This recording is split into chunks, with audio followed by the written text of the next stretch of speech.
Hello friends, வணக்கம். Welcome to Eva சமையல். எல்லோரும் நல்லா இருக்கீங்களா?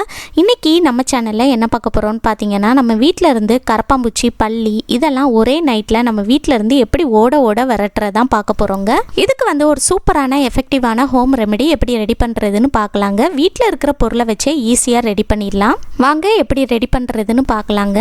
கரப்பாம்பூச்சிகள்லாம் பார்த்திங்கன்னா நம்ம வீட்டு கிச்சனில் தான் ஜாஸ்தியாக தங்கியிருக்கோங்க. அது குஞ்சு பொறிச்சு அதிகமாக நம்ம வீட்டில் இருக்கக்கூடிய ஒவ்வொரு ரூம்குள்ளேயுமே வர ஆரம்பிச்சிடும். க்ளீனாக இல்லாத இடத்துல தான் கரப்பாம்பூச்சிகள் அதிகமாக தங்கியிருக்கோங்க. ஒரு கரப்பாம்பூச்சியை பார்த்திங்கன்னா ஒரு நாளைக்கு 40 முட்டை வரைக்குமே இடுன்னு சொல்கிறாங்க. ஒரு முட்டை பார்த்திங்கன்னா 20லேருந்து 60 நாளைக்குள்ளேயே பொரிஞ்சிடும். நம்மள சில பேர் நினைப்போம் ஒரு கரப்பாம்பூச்சி முட்டையில் ஒரு குஞ்சு தான் பொரியும்னு நினைப்போம். ஆனால் பார்த்திங்கன்னா ஒரு கரப்பாம்பூச்சி முட்டையில் 15லேருந்து 20 குஞ்சு வரைக்குமே பொரிக்கும்னு சொல்கிறாங்க. இந்த கரப்பாம்பூச்சினால் நமக்கு நிறைய இன்ஃபெக்ஷன் வர்றதுக்கு வாய்ப்பு இருக்குங்க. உங்கள் வீட்டில் கரப்பாம்பூச்சி, பல்லிலாம் ஜாஸ்தியாக இருக்குது அப்படின்னா இந்த ஹோம் ரெமெடி கண்டிப்பாக ட்ரை பண்ணி பாருங்கள். ரொம்பவே எஃபெக்டிவான ஹோம் ரெமெடி தான் இது. 100% ஒர்க் அவுட் ஆகுங்க. நம்ம வீட்டில் இருந்து கரப்பாம்பூச்சி, பல்லி இதெல்லாம் காணாமலே போயிடுங்க. இது கூடவே நம்ம வீட்டில் குட்டி குட்டி கொசுக்கள் இருக்குது பாருங்கள், அது வராமல் இருக்கிறதுக்கும் நம்மளோட சப்ஸ்கிரைபர் ஒரு சிஸ்டர் டிப்ஸ் கேட்டிருந்தாங்க. ஸோ நான் இந்த வீடியோ கூடவே அதுவும் ஷேர் பண்ணியிருக்கேங்க. வீடியோவை ஸ்கிப் பண்ணாமல் பாருங்கள். நம்ம சேனலை இப்போ தான் ஃபஸ்ட் டைம் பார்க்குறீங்கன்னா சப்ஸ்கிரைப் பண்ணலன்னா சப்ஸ்கிரைப் பண்ணிக்கோங்க ஃப்ரெண்ட்ஸ். பக்கத்தில் இருக்க நோட்டிஃபிகேஷன் பெல் ஐக்கானை கிளிக் பண்ணிக்கோங்க. ஒரு காய்ச்சல் மாத்திரையை வச்சு கரப்பாம்பூச்சியை எப்படி ஓட விரட்டுறதுன்னு பார்க்கலாங்க. ரொம்ப அதிகமாகலாம் நமக்கு மாத்திரை தேவைப்படாது. ஒரே ஒரு மாத்திரையை வச்சு நம்ம ஓட விரட்டலாங்க. நான் காய்ச்சல் மாத்திரை எஸ்பேடானது தான் எடுத்திருக்கேங்க. எஸ்பேடான காய்ச்சல் மாத்திரையெல்லாம் தூக்கி போடாதீங்க. இந்த மாதிரி காலாவதியான காய்ச்சல் மாத்திரையெல்லாம் நீங்கள் தனியாக எடுத்து வச்சுட்டு இது போல் நம்ம வீட்டில் கரப்பாம்பூச்சி, பல்லியெல்லாம் விரட்டுறதுக்கு யூஸ் பண்ணிக்கலாங்க. அடுத்ததாக இதில் நம்ம கற்பூரம் சேர்க்க போகிறோங்க. நான் 2 கற்பூரம் எடுத்திருக்கேங்க. 2 கற்பூரம் சேர்க்கும் போதே நல்லா எஃபெக்டிவாக இருக்கும். இந்த மாத்திரையும் கற்பூரமும் கரப்பாம்பூச்சி, பல்லிகளுக்கு சுத்தமாக ஆகாதுங்க. இப்போ இதை இது போல் நம்ம ஒரு பேப்பருக்குள்ளே வச்சுட்டு அடியில் ஒரு கட்டிங் போர்டு வச்சுக்கோங்க. இந்த பேப்பரை க்ளோஸ் பண்ணிவிட்டு ஒரு இடிக்கல் அல்லது ஒரு சுத்தியலை வச்சு இந்த மாதிரி நல்லா தட்டி பவுட்ரு பண்ணி எடுத்துக்கோங்க. இப்போ பாருங்கள் ஃப்ரெண்ட்ஸ், நம்ம பவுட்ரு பண்ணி எடுத்துட்டோம். இந்த அளவுக்கு நல்லா ஃபைனாக பவுட்ரு பண்ணி எடுத்துட்டு இதை நம்ம ஒரு பவுலில் சேர்த்துக்கலாம். இந்த மாதிரி கொஞ்சம் அகலமான ஒரு பவுல் எடுத்துட்டு அதில் சேர்த்துக்கங்க. இப்போ அடுத்ததாக இதில் நம்ம ஷாம்பு சேர்க்க போகிறோங்க. நான் டவ் ஷாம்பு எடுத்திருக்கேங்க. நீங்கள் உங்கள் வீட்டில் என்ன ஷாம்பு யூஸ் பண்ணுறீங்களோ எது வேணாலும் சேர்த்துக்கலாம். கிளினிக் ப்ளஸ், பேண்டீன் எந்த ஷாம்புனாலும் நீங்கள் யூஸ் பண்ணிக்கலாங்க. இதில் 1 ஸ்பூன் அளவுக்கு எடுத்து சேர்த்துக்கங்க. இந்த ஷாம்போட ஸ்மெல்லுமே பார்த்திங்கன்னா கரப்பாம்பூச்சி, பல்லிகளுக்கு சுத்தமாக ஆகாதுங்க. இப்போது அடுத்ததாக இதில் 1 கப் அளவுக்கு தண்ணி சேர்த்துட்டு நம்ம சேர்த்துருக்கிற ஷாம்பு, மாத்திரை, கற்பூரம் இதெல்லாம் தண்ணியில் நல்லா கரைஞ்சி வர்ற அளவுக்கு நல்லா மிக்ஸ் பண்ணி விட்டுக்கங்க. நல்லா மிக்ஸ் பண்ணி விடும்போது இந்த மாதிரி நல்லா நுரைச்சி வருங்க. அந்த ஷாம்புலாம் தண்ணியில் கரைஞ்சி அந்தளவுக்கு நல்லா கலந்து விட்டுக்கங்க. அவ்வளோதான் ஃப்ரெண்ட்ஸ், நம்மளோட சூப்பரான எஃபெக்டிவான ஹோம் ரெமெடி ரெடி ஆயிடுச்சு.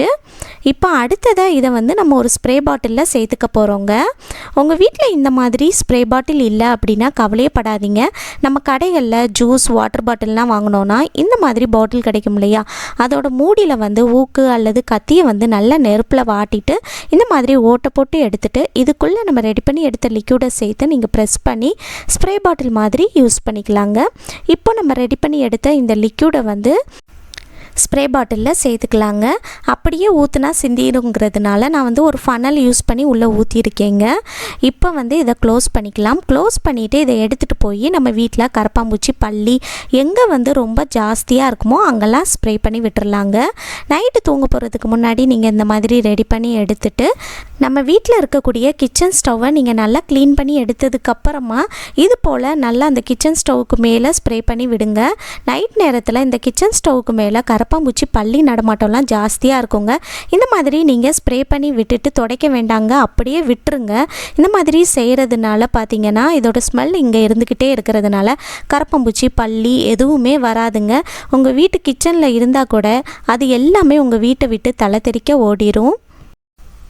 அடுத்ததாக நம்ம வீட்டில் இருக்கக்கூடிய சிலிண்டர் இருக்குது பாருங்கள், அதுக்கு அடியில் இருக்கிற ஓட்டைக்குள்ளேயும் நைட் நேரத்தில் கரப்பாம்பூச்சிகள்லாம் ஜாஸ்தியாக தங்கியிருக்குங்க. இருட்டாக இருக்கிற இடத்துல தான் கரப்பாம்பூச்சி ஜாஸ்தியாக தங்கியிருக்கும். ஸோ இதுக்குள்ளே நம்ம ஸ்ப்ரே பண்ணி விட்டுடலாம். நைட் நேரத்தில் கிச்சன் சிங்கில் இருக்கிற ஓட்டை இருக்குது பாருங்கள், அதுக்கு அடியில் இருக்கிற பைப்லைன் வழியாக கரப்பாம்பூச்சிகள்லாம் நம்ம வீட்டுக்குள்ளே வருங்க. அந்த மாதிரி வராமல் இருக்கிறதுக்கு நீங்கள் கிச்சன் சிங்கில் இருக்கிற பாத்திரத்தெல்லாம் சுத்தம் பண்ணதுக்கப்புறமா கிச்சன் சிங்கை ஒருக்கா கழுவிட்டு அதுக்கப்புறமா இந்த ஓட்டைக்குள்ளே ஸ்ப்ரே பண்ணி விட்டுருங்க. ஸ்ப்ரே பண்ணி விட்டுட்டு நீங்கள் தண்ணி ஊற்ற வேண்டாங்க, அப்படியே விட்டுருங்க. இந்த மாதிரி செய்கிறப்ப கரப்பாம்பூச்சி நம்ம வீட்டுக்குள்ளே வராமல் பார்த்துக்கலாம். கிச்சன் சிங்க் மட்டும் இல்லாமல் நம்ம வீட்டில் பாத்ரூமில் இருக்கிற சிங்க் இருக்குது பாருங்கள், அதோட ஓட்டை வழியாகவும் நம்ம வீட்டுக்குள்ளே கரப்பாம்பூச்சிகள்லாம் வருங்க. ஸோ இதுக்குள்ளேயும் நம்ம ஸ்ப்ரே பண்ணி விட்டுடலாம். இந்த மாதிரி செய்கிறதுனால இந்த வாடைக்கே பார்த்திங்கன்னா உங்கள் வீட்டு பக்கம் எந்த ஒரு கரப்பாம்பூச்சியுமே வராமல் பார்த்துக்கலாங்க. பாத்ரூமில் இருக்கிற சிங்கில் மேலே இந்த மாதிரி ஒரு ஓட்டை இருக்கும், அதுக்குள்ளேயுமே நீங்கள் ஸ்ப்ரே பண்ணி விட்டுருங்க. அடுத்ததாக பள்ளி எங்கெல்லாம் வருமோ அங்கெல்லாம் ஸ்ப்ரே பண்ணி விட்டுறலாங்க. நம்ம வீட்டில் இருக்கக்கூடிய கதவில் இருக்கிற கேப் இருக்குது பாருங்கள், அதுலலாம் பள்ளி நடமாட்டம் ஜாஸ்தியாக இருக்கும். ஸோ இதுக்குள்ளே நம்ம ஸ்ப்ரே பண்ணி விட்டுறலாங்க. இது போல் உங்கள் வீட்டில் பள்ளி எங்கெல்லாம் நடமாட்டம் இருக்குமோ அங்கெல்லாம் ஸ்ப்ரே பண்ணி விடுங்க. நம்ம வீட்டில் பாத்ரூமில் மேலே அந்த மாதிரி ஒரு ஓட்டை இருக்குங்க, அது வழியாக பள்ளி வருங்க. ஸோ அதுக்குள்ளே நான் அந்த மாதிரி ஸ்ப்ரே பண்ணி விடுறேன். அடுத்ததாக நம்ம வீட்டில் பாத்ரூமில் தான் பள்ளி நடமாட்டம் ஜாஸ்தியாக இருக்கும். ஸோ பாத்ரூமில் அந்த மேலே இருக்கிற அந்த சீலிங் இருக்குது பாருங்கள், மேலே சுற்றி இது போல் நான் ஸ்ப்ரே பண்ணி விடுறேங்க. இந்த மாதிரி ஸ்ப்ரே பண்ணி விடுறதுனால இந்த வாடை அங்கே இருந்துக்கிட்டே இருக்கும். அடுத்ததாக நம்ம வீட்டில் கிச்சனில் இருக்கிற ஜன்னல், பாத்ரூமில் இருக்கிற ஜன்னல்லாம் ஓப்பன் பண்ணி வைக்கிறப்ப அது வழியாக தான் பள்ளி நம்ம வீட்டுக்குள்ளே வருங்க மோஸ்ட்லி. ஸோ இந்த மாதிரி நீங்கள் ஓப்பன் பண்ணி வைக்கிறப்ப அதுக்கு வெளியே இந்த மாதிரி ஸ்ப்ரே பண்ணி விட்டுருங்க. இந்த மாதிரி ஸ்ப்ரே பண்ணி விடும்போது பள்ளி நம்ம வீட்டுக்குள்ளே வராமல் பார்த்துக்கலாங்க. அடுத்து நம்ம வீட்டில் டியூப் லைட்லாம் இருக்கும்போது அந்த டியூப் லைட்டுக்கு அடியில் தான் பள்ளி நடமாட்டம் ஜாஸ்தியாக இருக்கும், நிறைய பள்ளி அங்கே தான் தங்கிட்டு இருக்குங்க. ஸோ இந்த மாதிரி நீங்கள் அந்த டியூப் லைட்டுக்கு மேலே ஸ்ப்ரே பண்ணாதீங்க, சேஃப்டி தான் நமக்கு முக்கியம்.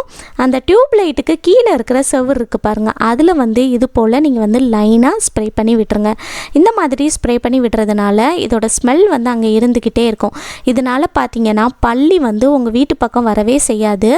4-5 நாளைக்கு இந்த ஸ்மெல் இங்கே இருந்துக்கிட்டே இருக்குங்க. உங்கள் வீட்டில் பள்ளி இருந்தால் கூட அது எல்லாமே காணாமலே போயிடுங்க. கண்டிப்பாக ட்ரை பண்ணி பாருங்கள், 100% ஒர்க் அவுட் ஆகுங்க. இப்போ அடுத்ததாக நம்ம டிப் நம்பர் 2 பார்க்கலாங்க. குட்டி குட்டி கொசுக்கள்லாம் வராமல் இருக்கிறதுக்கு ஒரு சூப்பரான டிப் என்னன்னு பார்க்கலாங்க. இந்த மாதிரி ஒரு சின்ன பவுல் எடுத்துக்கோங்க. அடுத்ததாக இதில் நம்ம என்ன சேர்க்க போகிறோம்னு பார்த்தீங்கன்னா வினிகர் இருக்கு இல்லையா, அதுதான் எடுத்துருக்கீங்க. இந்த மாதிரி ஒயிட் வினிகர் எடுத்து சேர்த்துக்கோங்க. கடையில் கேட்டிங்கன்னா கிடைக்குங்க. உங்கள் வீட்டில் வினிகர் இல்லை, இதுக்கு பதிலாக என்ன சேர்க்கலான்னு பார்த்தீங்கன்னா உங்கள் வீட்டில் எலுமிச்சப்பழம் வச்சுருந்தீங்கன்னா அந்த எலுமிச்சப்பழத்தை பாதியாக கட் பண்ணிவிட்டு அதோட சாரை கூட நீங்கள் எடுத்து சேர்த்துக்கலாங்க. இப்போ இந்த வினிகரில் நம்ம 2 ஸ்பூன் அளவுக்கு எடுத்து சேர்த்துக்கலாம். எலுமிச்சப்பழச்சாறுமே நல்லா எஃபெக்டிவாக இருக்குங்க. இந்த மாதிரி 2 ஸ்பூன் அளவுக்கு சேர்த்ததுக்கப்புறமா அடுத்ததாக இதில் நம்ம என்ன சேர்க்க போகிறோம்னு பார்த்தீங்கன்னா பாத்திரம் தேய்க்கிறதுக்கு யூஸ் பண்ணுற லிக்யூட் இருக்கு இல்லையா, அதுதான் எடுத்திருக்கீங்க. உங்கள் வீட்டில் பாத்திரம் தேய்க்கிற லிக்யூட் இல்லை, பாத்திரம் தேய்க்கிற சோப்பு தான் யூஸ் பண்ணுறீங்க அப்படின்னா துணி துவைக்கிற லிக்யூட் உங்கள் வீட்டில் வச்சுருந்தீங்கன்னா அதில் கூட நீங்கள் 1 ஸ்பூன் அளவுக்கு எடுத்து சேர்த்துக்கலாங்க. சேர்த்துட்டு இந்த மாதிரி அந்த லிக்யூட் இந்த வினிகர் கூட சேர்ந்து நல்லா மிக்ஸ் ஆகுற அளவுக்கு ஒரு ஸ்பூனை வச்சு நல்லா கலந்து விட்டுக்கோங்க. நம்ம சேர்த்துருக்கிற வினிகர் பாத்திரம் தேய்க்கிறதுக்கு பயன்படுத்துகிற லிக்யூடு இதெல்லாம் பார்த்திங்கன்னா குட்டி குட்டி கொசுக்களுக்கு சுத்தமாக ஆகாதுங்க. இதோட வாசனை ரொம்ப ஸ்ட்ராங்காக இருக்கும். இப்போ அடுத்ததாக அந்த பழங்களில் வரக்கூடிய குட்டி குட்டி கொசுக்களை கவர்ந்து இதுக்குள்ளே மாட்ட வைக்கிறதுக்கு நம்ம இதில் ஒரு சின்ன வாழைப்பழத்துண்டு அல்லது சின்ன ஆப்பிள் துண்டு அல்லது வாழைப்பழத்தோட தோல் சின்ன பீஸ் சேர்த்துக்கலாம். அல்லது இது போல் ஆப்பிளோட தோல் இருக்குது பாருங்கள், அதை கூட நீங்கள் சின்ன பீஸ் இது போல் 2 பீஸ் கட் பண்ணி எடுத்து சேர்த்துக்கங்க.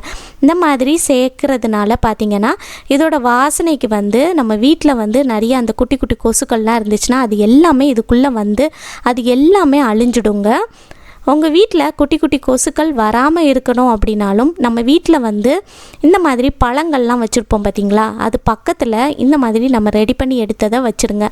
இந்த மாதிரி வைக்கிறதுனால குட்டி குட்டி கொசுக்கள்லாம் இந்த பழங்கள் பக்கத்தில் வராதுங்க.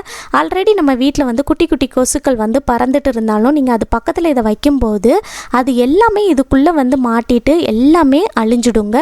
கண்டிப்பாக ட்ரை பண்ணி பாருங்கள். ஓகே ஃப்ரெண்ட்ஸ், இந்த வீடியோ முழுசாக பொறுமையாக பார்த்ததுக்கு ரொம்ப நன்றி ஃப்ரெண்ட்ஸ். பிடிச்சிருந்துச்சுன்னா லைக் பண்ணிக்கோங்க, உங்கள் ஃப்ரெண்ட்ஸ் அண்ட் ஃபேமிலி மெம்பர்ஸ் கூட ஷேர் பண்ணிக்கோங்க. நம்ம சேனலை இப்போ தான் ஃபஸ்ட் டைம் பார்க்குறீங்கன்னா சப்ஸ்கிரைப் பண்ணலைன்னா சப்ஸ்கிரைப் பண்ணிக்கோங்க ஃப்ரெண்ட்ஸ். பக்கத்தில் இருக்க நோட்டிஃபிகேஷன் பெல் ஐக்கானை கிளிக் பண்ணிக்கோங்க. தேங்க்யூ.